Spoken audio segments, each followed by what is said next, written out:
오늘 우리에게 주시는 말씀은 창세기 32장 1절에서 12절입니다.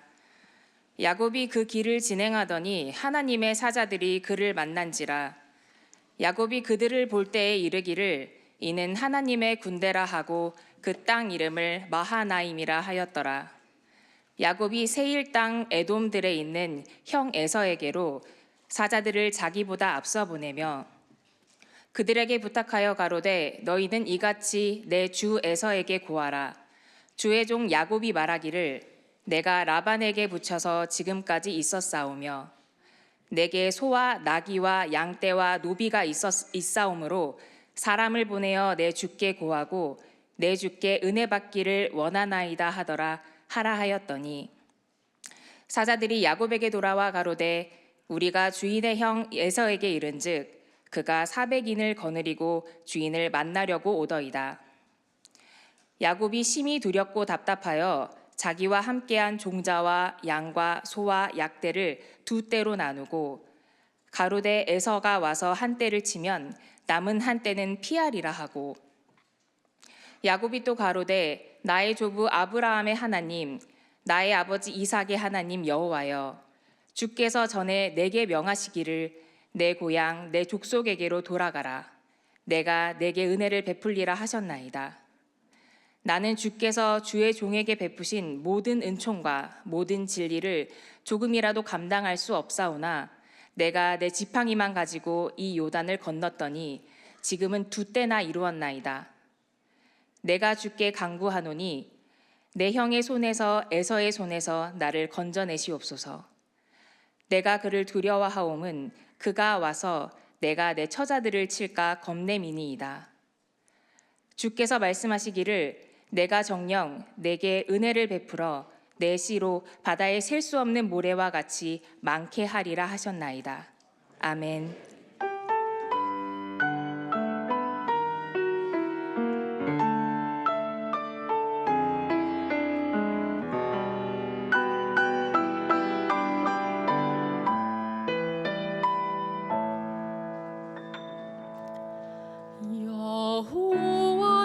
여호와는 나의 목자 내가 부족함이 없으리로다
할렐루야. 오늘 주제는 두려움입니다. 두려움. 지금 여러분들 마음속에 두려움이 혹시 있으세요? 저는요, 안디옥 교회에서 설교만 하면 두려워요. 왜냐하면 일단 자리가 어떤 자리인지를 알기 때문에. 이제 한평생 저는 주로 청소년 사역을 했고요, 어린이 사역을 했고요. 원천교회를 개척한 지 이제 1년 2년 넘죠. 근데 원천교회 때는 제가 설교하는 모든 대상이 제 나이든지 저보다 어려요. 근데 안디옥에 와서 설교하려니까 이게 굉장히 두려움이 많은, 인생 선배님들이 다 앉아 계신 거예요. 거의 다. 근데 오늘 하필, 아니 우리 안교재 우리 국민의힘 시장 후보님은 왜 오늘 하필 오신 거예요? 지난주에 좀 오시지. 왜냐면 제 유신고등학교, 저는 4회입니다 3회 선배님이세요. 여러분들 유신고등학교를 몰라서 그런데요, 지금은 안 그렇습니다만 저희가 다닐 때만 해도 군대보다 군기가 더 센 학교였습니다. 선생님은 안 무서워도 1년 선배님은 대단히 무서운 존재이십니다. 죄송합니다 선배님. 하여간 오늘 그 두려움에서 해방되기를 원합니다. 근데 여러분들은 어떤 두려움에 갇혀 계신가요? 지금 두려움이 없다고 말씀하실 수 있으세요? 사실 어젯밤에, 제가 오늘 아침에 좀 늦게 왔는데요, 어젯밤에 제 아주대병원에서 수면센터에서 밤새 검사를 받았어요.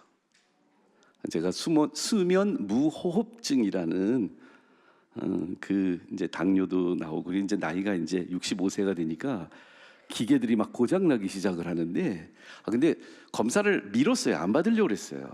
전에 옛날에 한번 받아보기도 했는데, 뭐 이제 장비들을 새로 좀 구해야 되고 뭐 처방도 받아야 되고 그랬는데, 왜 받았냐 하면 최근에 지난주에 우리 중앙기도학교 이사회를 했는데, 이사분들은 저랑 또래가 비슷한 분들이 많은데 다 이 스텐트를 하고 심근경색. 이사회에서 대화가 뭐냐면 언제 심장마비 올지 모른다예요. 그리고 갑자기 제가 그래서 막 예약을 하고, 저에게는 이 무호흡증이 밤새 숨을 못 쉬다가 그냥 잠 속에서 가시는 분들이 생긴다고 그래가지고 저는 지금 두려움에 갇혀 있어요. 여러분들은 두려움 없으세요? 제가 좋아하는 저자들 중에 한 사람인 헨리 나원이라고 하는 분이 계세요. 많은 책들을 쓰셨는데 하버드 교수로, 사실 북구라파에서 오신 분인데 하버드에서 오랫동안 교수를 하시다가 나중에는 장애인 공동체 라리시라고 하는 공동체에서 생을 마감하신 분이 쓴 책 중에 두려움을 떠나 사랑의 집으로라는 책이 있어요. From the house of fear to the house of love. 두려움의 집에서 나와서 사랑의 집으로 들어가라는 얘기예요.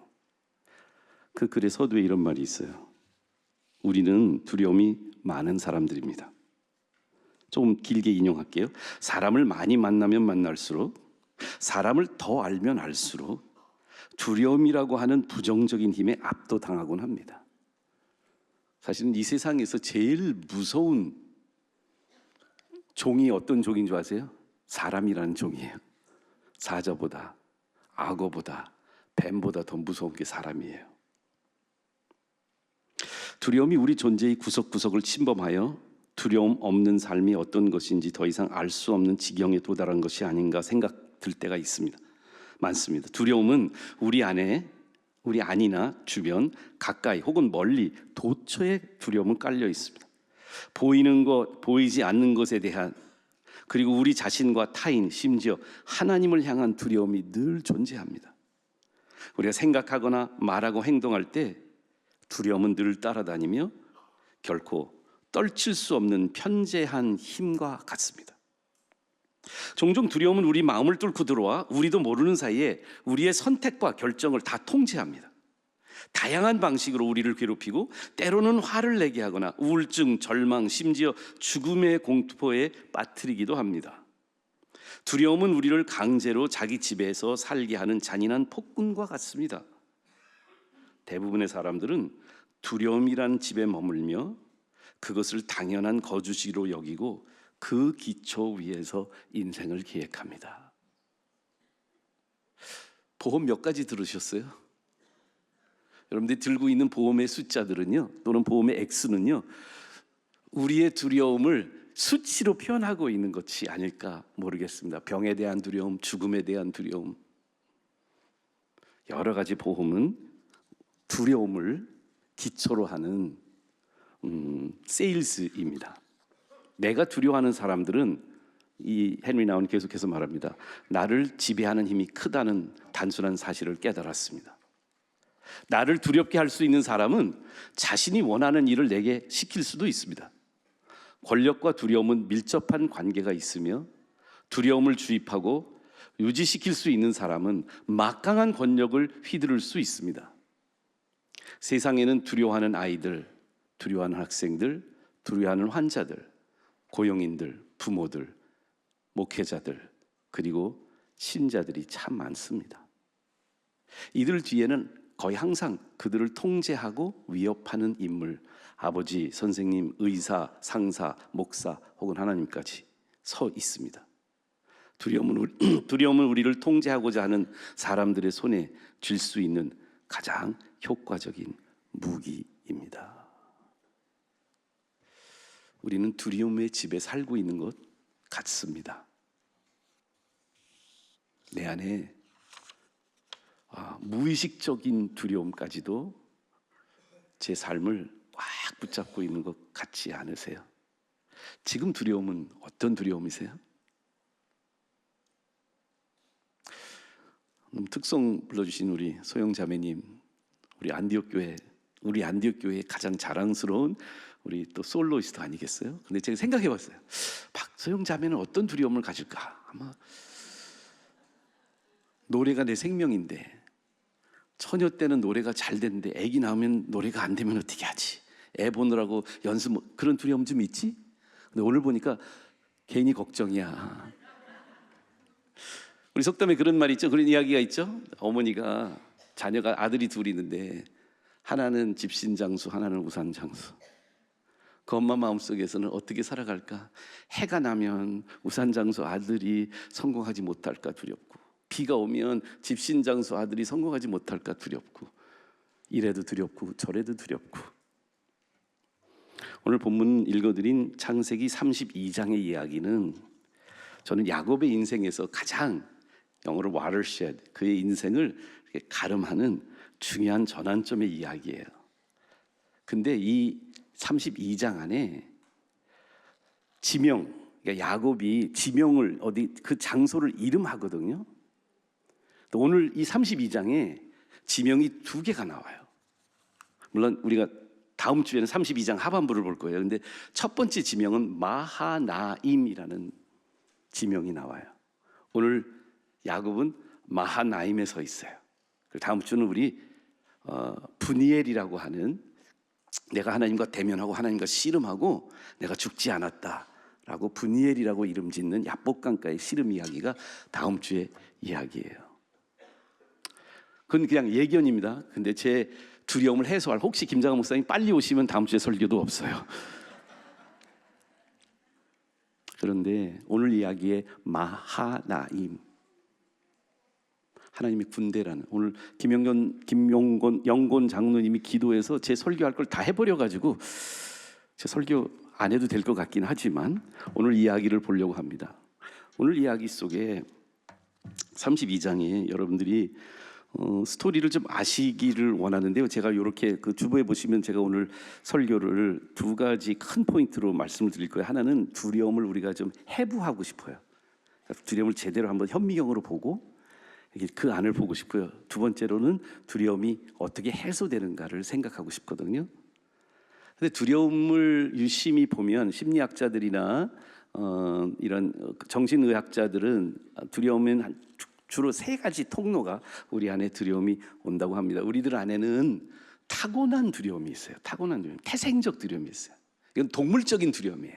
모든 생명이 있는 존재는 생존을 위한 두려움 속에 살아가고 있어요.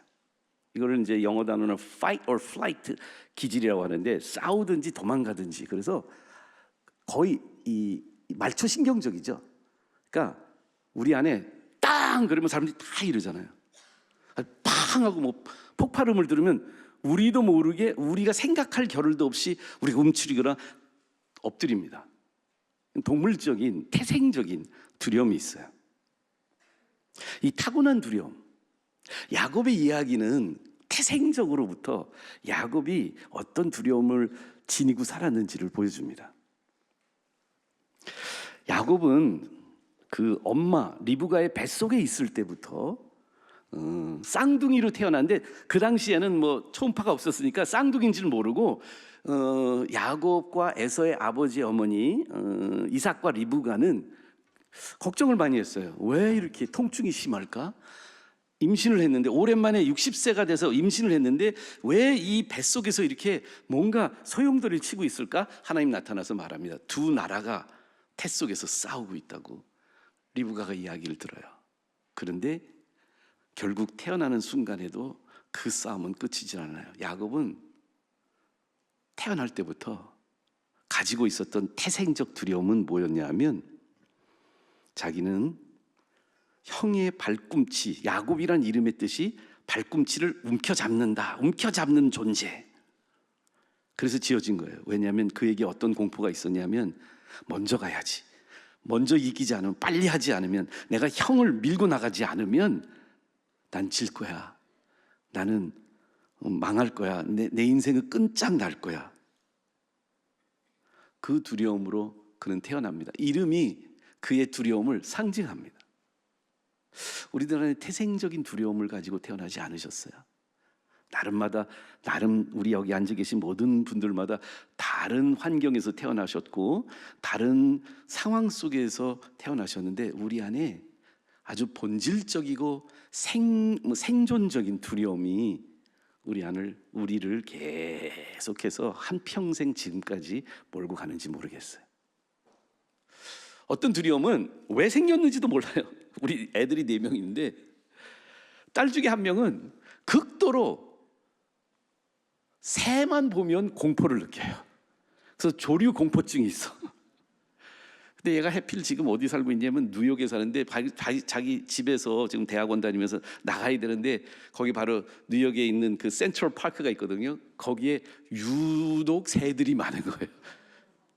그 얘는 나가면 그냥 공포에 사로잡혀. 왜 새를 두려워할까 모르겠어요. 그저 없애고 싶은데 잘 안 없어져요. 야곱은 태어날 때부터 경쟁하지 않으면 죽는다는 두려움을 가지고 태어난 존재였어요. 근데 문제는 그 두려움이 학습된 두려움, 그 삶 속에서 아니나 다를까 내가 가지고 생각하고 사실은 이 공포증들, 포비아라고 하는데요, 사실 많은 두려움들에는 근거가 많이 증명되기 어렵지만 왜 공포를 느끼는지도 의사도 잘 진단할 수 없는 그런 공포들이 우리를 이렇게 에워싸고 있는데, 근데 우리 안에 그거와 더불어서 내 안에 이렇게 처음부터 생긴 이 두려움을 삶의 상황 속에서 계속 강화시켜요. 그래서 학습을 받아요. 야곱은 이 동물적인 생존적인 두려움만이 아니라 그 가정에서 태어나고 자라나게 된 그 가정의 배경 속에서 이 두려움은 더 확증되기 시작합니다. 더 커집니다. 증폭됩니다. 형과 생활하면서, 쌍둥이 형이잖아요. 형은 힘도 세고 사냥도 잘하고 이런 걸 보니까 아버지가 형을 좋아하는 거예요. 아버지가 얼마나 형을 사랑하고 좋아하는지 굉장히 편애합니다. 아무리 노력해도 자기를 받아주지 않는 아버지, 자신을 무시하고 힘이 센 형 밑에서 생존하려고 하는 그에게 이 두려움과 공포는 어떤 삶의 모습을 보이기 시작하냐면, 생존을 위해서 야곱, 저는 이거를, 여러분들 IQ는 뭔지 아시죠? Intelligent Quotient라고 해요. 지능 지수가 있어요. 근데 야곱은 JQ, J급 코션트가 있어. 우리말로 번역해서 잔대가리 코션트.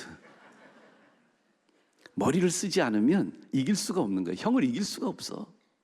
그래가지고 이 야곱은 자기가 아버지의 축복을 받고 싶고 형이 가지고 있는 것을 받고 싶으니까 어떻게 해요? 결국은 그 두려움이 자기 인생을 얼마나 지배하냐면 어느 날 형이 헐레벌떡 사냥하고 들어와서 하루 종일 허기가 진 채로 집에 들어오는데 야곱이 엄마를 도와줘서 팥죽을 쓰고 있었잖아요. 그냥 팥죽 달라고 그러면 줘도 되고 뭐 형한테 뭐 굳이 그럴 필요가 없는데 요때다 그리고 자기의 두려움을 해소할 수 있는 자기 나름대로의 방법을 모색해서 팥죽 한 그릇으로 형의 장자권을 삽니다. 그 형이 장자권 산다고 그게 자기게 됩니까? 그래도 그렇게 해서라도 이 두려움을 해소하고 싶은 거예요. 학습된 교훈은 거기서 끝나지 않습니다. 결국은 아버지를 속이고 형을 속이고 형이 돌아오기 전에 아버지의 눈먼 아버지로부터 장자의 축복권을 엄마와 자기가 거짓말을 하면서 그것을 자기 걸 만들었지만 그렇게 얻었던 장자권은 결코 자신의 두려움을 덮지 않아요. 말소시키지 않아요. 그 두려움이 사라지게 만들지 않고 그 상황 속에서 더 영어로 out of the pan into the fire라는 말이 있어요. 냄비에서 나와서 불 속으로 뛰어드는 격이 됐죠. 형을 속이고 아버지를 속여서 받았던 장자권은 결국 살기등등한 형의 죽음의 위협으로부터 도피하지 않으면 안 되는 그런 상황 속까지 갑니다. 어떠세요? 지금까지 살으시면서 두려움이 내 삶을 어떻게 지배했는지 한번 생각해 보실까요? 자신이 가지고 있는 야곱과 같이 태생적이고 학습된 두려움이 있지 않으세요? 어떤 분은 계속해서 내 가난에 대한 두려움, 실패에 대한 두려움, 돈이나 의존할 수 있는 것들이 없어질 거에 대한 두려움을 가지고 살아옵니다. 어떤 분은 하이퍼칸드랙이라는 영어 단어가 있는데 그냥 뭐든지 다 그래서 손을 매번 씻는 거예요. 뭐 균이 들어올 것 같고 병 걸릴 것 같고 죽을 것 같고 마스크 쓰고 손 닦고 그냥 계속해서 병원에 가서 검사를 받고 질병에 대한 두려움이 혹시 내 안에 있지 않으세요? 아니면 어렸을 때부터 아마 엄마로부터 일찍 떨어진 사람들은 분리불안 장애를 가지고 있을 수도 있어요. 두려워요. 누군가 옆에 없으면 굉장히 불안해요. 태생적인 두려움과 학습된 두려움과 동시에 우리 모두에게 있는 두려움이 있는데요. 그 두려움은 뭐냐면 미래에 대한 두려움이에요. 알지 못하는 미지의 세계에 대한 무지에 대한 두려움이 있습니다. 아마 가장 제어하기 힘든 두려움이 아닌지 모르겠어요. 어디 여행을 가야 되면 잘 모르는 곳, 처음 만나는 사람이 있으면 미지에 대하고 무지에 대한 두려움이 우리 안에 있을 거예요. 오늘 본문을 잘 읽어주셨는데 그 본문 내용은 특별히 32장 6절, 7절, 8절에 보면 이제 야곱이 에서한테 자기 사자들을 먼저 보내서 먼저 보낸 것도 사실은 자기 안에 형이 지금 어떤 마음일까? 20년이 지났는데 20년 전에 나를 죽이겠다고 살기가 등등해서 아버지만 돌아가시면 내가 그 녀석을 죽일 거야. 그 이야기를 엄마하고 자기 귀로 다 들었거든요. 근데 20년이 지났어요. 아버님 돌아가셨어요. 과연 에서는 어떤 마음일까? 형을 만나야 되는 그에게 본문이 이렇게 말합니다. 사자들이 야곱에게 돌아와 이르되 우리가 주인의 형 에서에게 이른즉 그가 400명을 거느리고 야곱 주인을 만나려 오더이다. 지금 오는 중이에요. 아직 안 만났어요. 근데 혼자 오는 게 아니라 400명의 장정들을 데리고 와요. 모르겠어요. 무엇이 나를 기다리고 있는지, 형이 어떤 마음의 상태인지 야곱은 몰라요. 그랬더니 본문이 이렇게 말하잖아요. 야곱이 심히 두렵고 답답하였다. 심히 두렵고 답답했다. 자기와 함께한 동행자와 양과 소와 낙대를 두 떼로 나누고 이르되 에서가 와서 한 떼를 치면 남은 한 떼는 피하리라.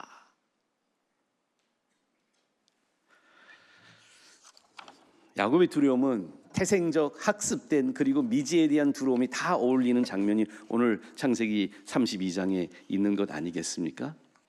근데 이 두려움은 disequilibrium이라고 합니다. 균형이 깨지게 만들어요. 우리 안에 두려움이 초래하는 불균형은 어떻게든지 해소하려고 하는 게 우리들의 마음속에 있는 거예요. 그래서 우리는 보험을 들고 우리는 나름대로 자기가 이 두려움을 극복할 수 있는 어떤 스킬들을 익히기 시작합니다. 문제는 이렇게 두려움을 해소할 수 있는 방안들이 대부분은 자기 중심적이고 굉장히 근시안적이고 크게 도움이 되지 않습니다. 아까 잠시 형의 두려움, 아니 자기가 이제 아버지의 편애로부터 극복하려는 두려움을 통해서 그 두려움이 해소된 게 아니라 더 커진 걸 발견하잖아요. 자신이 할 수 있는 것을 동원해 봅니다. 지금 이 미지의 두려움, 형에 대한 두려움, 자기 인생에 있어서 야곱에게는 이거보다 더 큰 공포는 없는 거예요. 전에도 말씀드린 것 같은데 우리 딸이 왜 조류에 대한 공포증이 있는가 봤더니 제가 개 공포증이 있어요.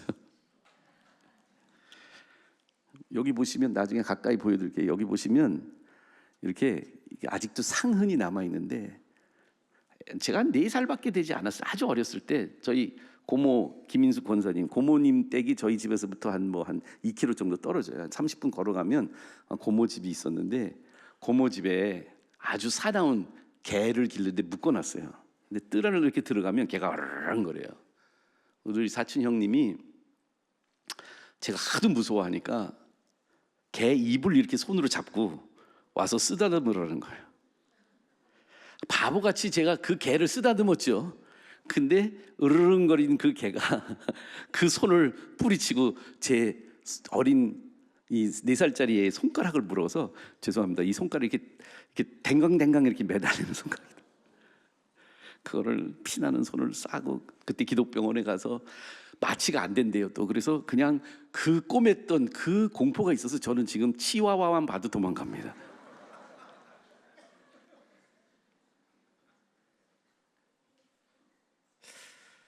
두려움은요 생각보다 오래 가요. 생각보다 해소되지 않아요.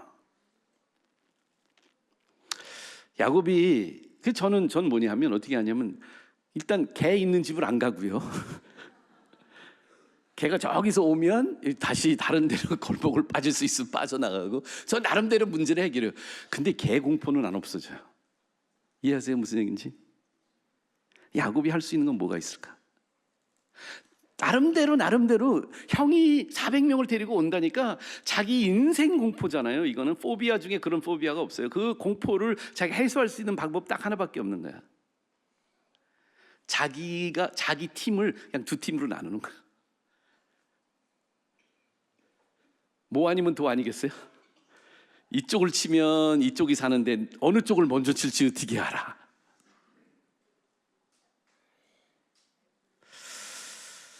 그런데 오늘 이야기의 중심은 이거예요.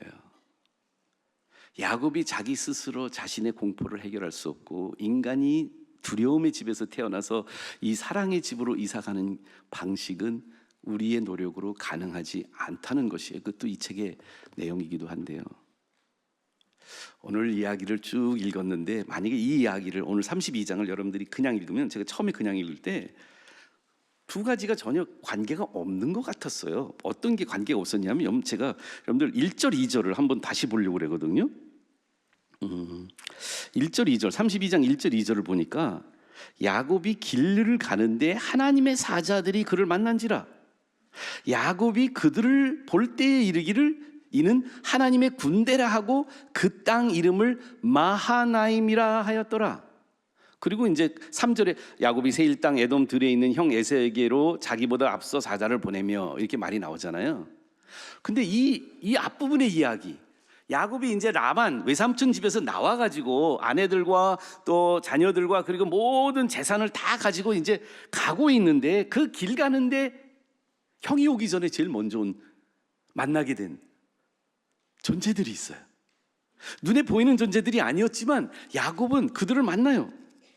하나님의 군대들을, 하나님의 메신저들을 만나요. 그래서 그 이름을 마하나임이라고 말하는 거예요. 마하나임의 단어가 그 마하나임이라는 히브리어의 어원, 그 사전적 의미는 뭐냐면 두 때, 두 군대 이 말이거든요. 근데 보세요.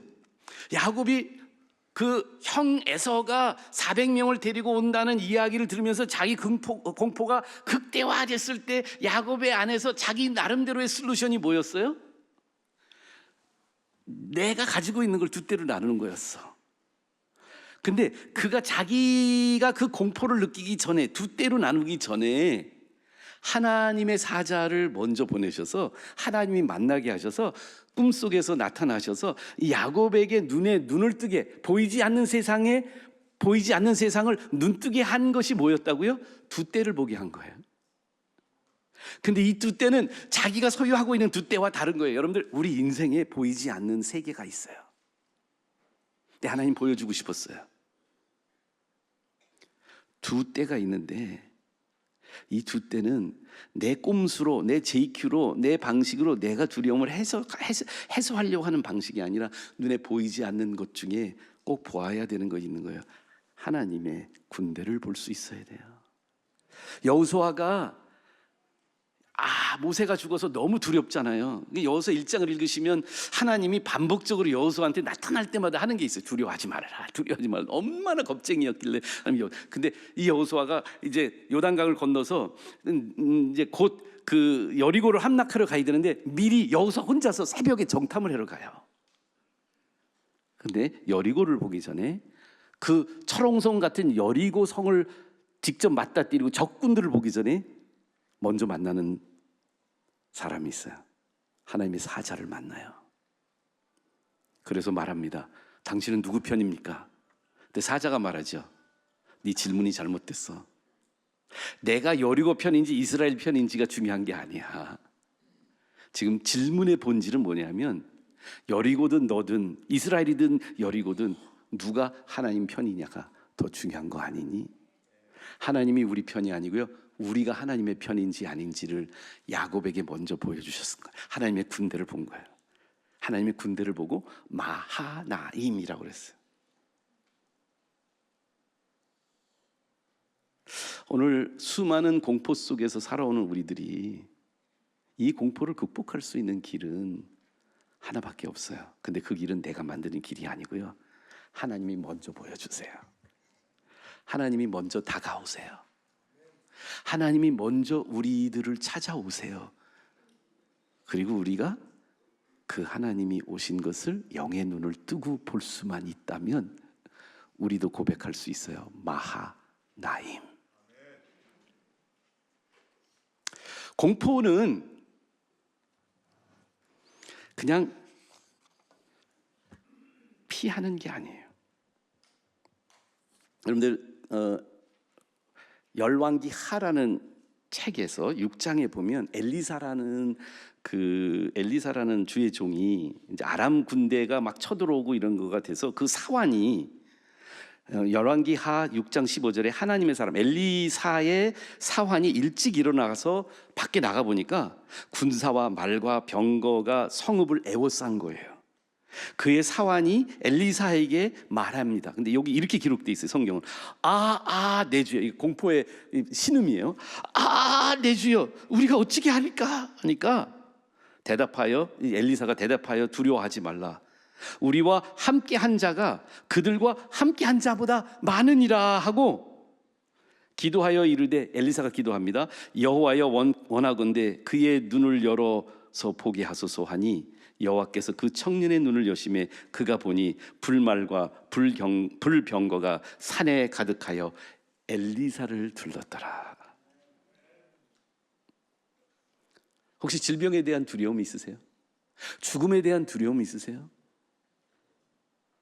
의사는 말할 겁니다. 고칠 수 없는 병이라고요. 길어야 6개월이라고요. 그런 이야기를 들으실 때 영적인 반응이 이 두려움을 극복할 수 있는 건 뭘까요? 부활이요 생명이니 나를 믿는 자는 죽어도 살겠고 살아서 나를 믿는 자는 영원히 죽지 아니하리니 네가 그것을 믿느냐? 우리 안에 두려움을 극복할 수 있는 하나님의 솔루션은요, 먼저 우리에게 하나님이 찾아오심을 믿는 겁니다. 그리고 우리가 거기에 반응하면 되는데요, 오늘 9절 말씀 보세요. 창세기 32장 9절에 이제 드디어 야곱이 1, 2절에서 목격했던 그 사자, 형들이 온다는 이야기를 가지고 자기 나름대로 그걸 해소하려고 했지만 그가 그거 가지고는 자기의 두려움이 없어지지 않는 것을 마음속에서 깨달은 이 야곱이 한 일이 있어요. 32장 9절이에요. 내 조부 아브라함의 하나님, 내 아버지 이삭의 하나님 여호와여, 주께서 전에 내게 명하시기를 내 고향 내 족속으로 돌아가라, 내가 내게 은혜를 베풀리라 하셨나이다.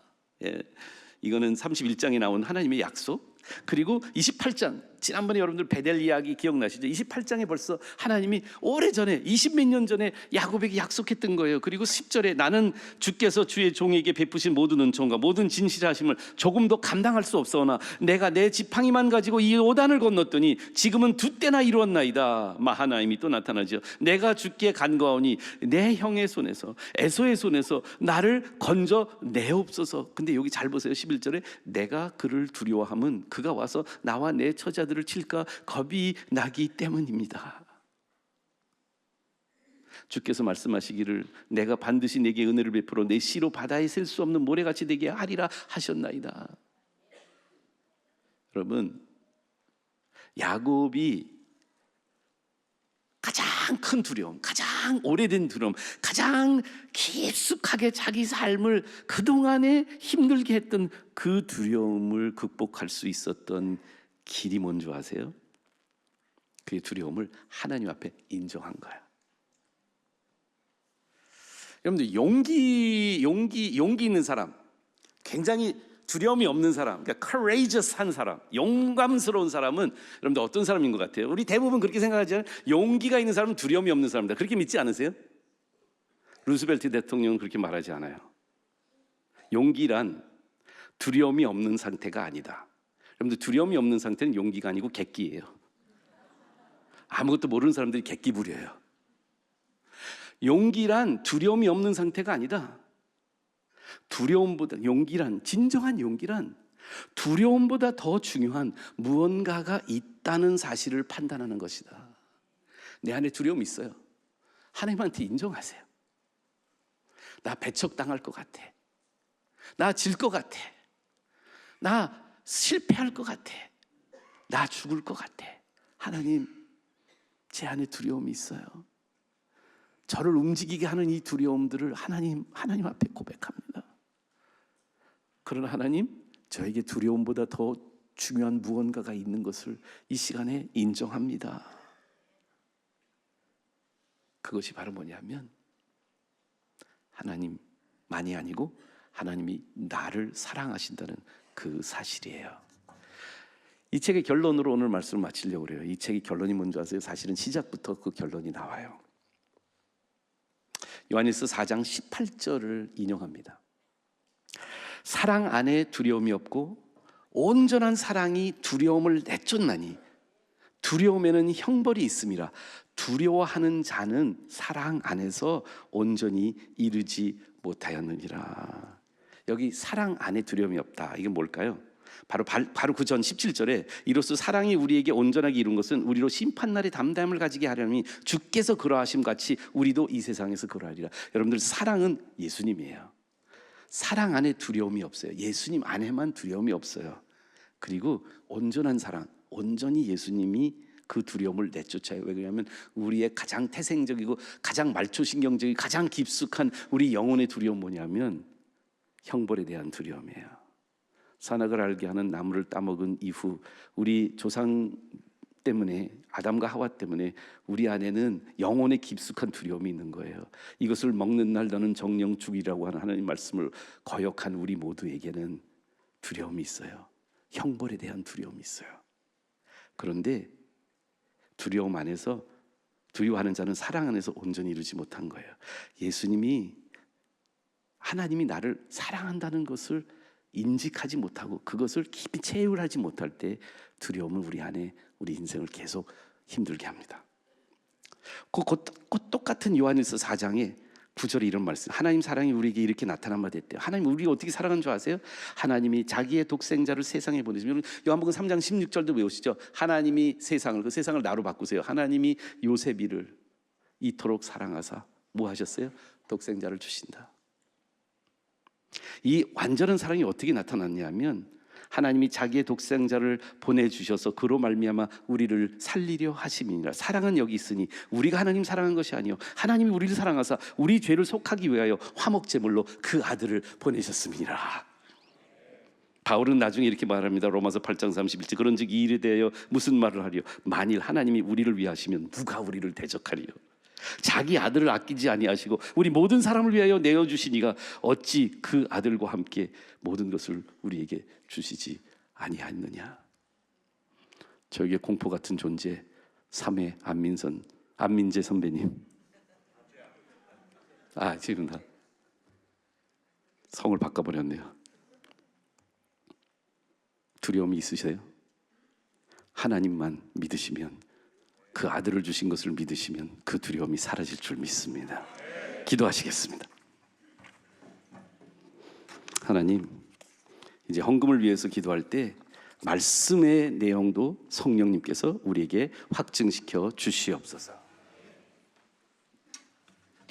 사랑의 주님, 거룩한 주일 예배드리며 주님을 찬양하고 말씀을 듣게 하시니 감사합니다. 오늘 들은 말씀 가운데 저희가 한 주간을 하나님을 생각하며 하나님의 자녀로 살아가는데 부끄러움 없는 삶이 될 수 있도록 하여 주시기를 기도합니다.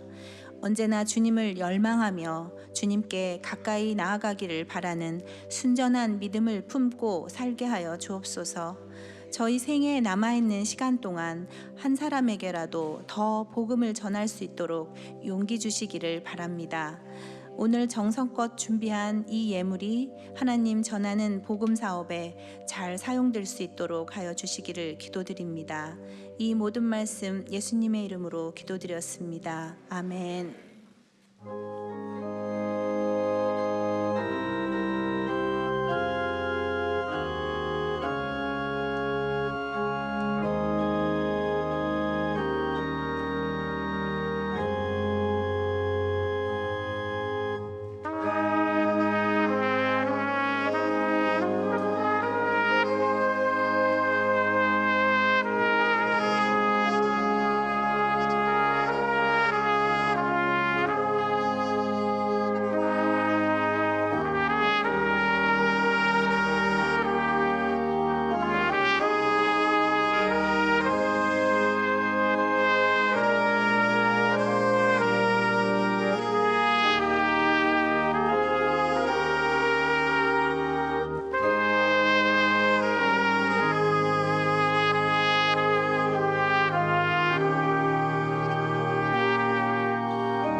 이 눈에 아무 증거아니 배워도 1절과 3절 찬송하시겠습니다.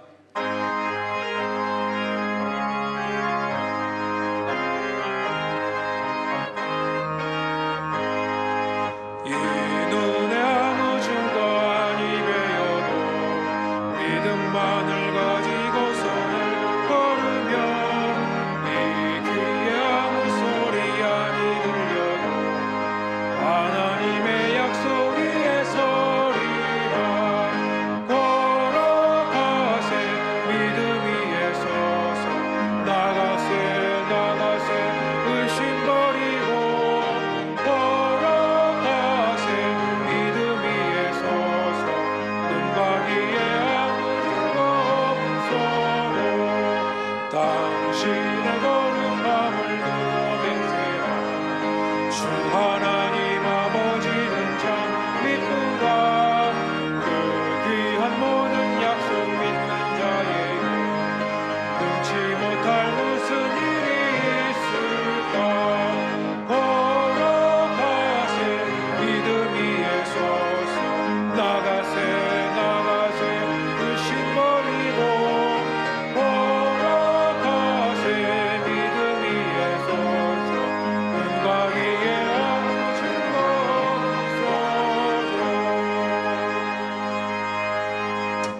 주 예수 그리스도의 은혜와 하나님 아버지의 변함없으신 사랑하심과 성령의 인도하심이 두려움을 이해하고 두려움을 벗어날 수 없지만 그러나 하나님 은혜 안에서 예수님을 믿음으로 말미암아 이 두려움을 이겨내기로 믿음으로 고백하는 이 자리에 머리 숙인 하나님의 권속들 머리 위에 여지자로부터 영원토록 함께 하시기를 간절히 축원하옵나이다.